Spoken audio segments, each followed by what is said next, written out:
കോടതിയിൽ സമർപ്പിച്ചു എന്നുള്ളതാണ് പറയുന്നത്. ഭയങ്കര കുറെ കാലത്തിന് ശേഷം വീണ്ടും ഹേമ കമ്മിറ്റി റിപ്പോർട്ട് വരികയാണ്.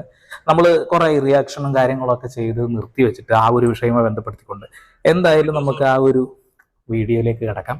ആദ്യം തന്നെ നമുക്ക് ന്യൂസ് ശ്രീകണ്ഠൻ നായർ പറയുന്നുണ്ട്, കേൾക്കാം.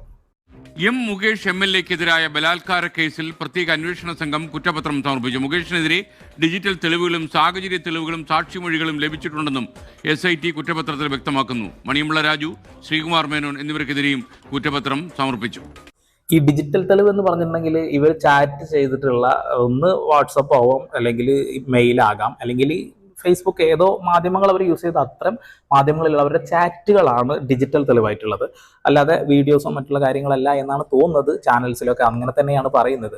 ഓക്കെ, എന്തായാലും നമ്മുടെ മുകേഷ് ഇനി നല്ല രീതിയിൽ വെള്ളം കുടിക്കേണ്ടി വരും. അത്യാവശ്യം ഉപ്പ് തിന്ന് കിടക്കുകയാണ്. ഓക്കെ, ഇതിൽ ആ ഒരു ഇരയുടെ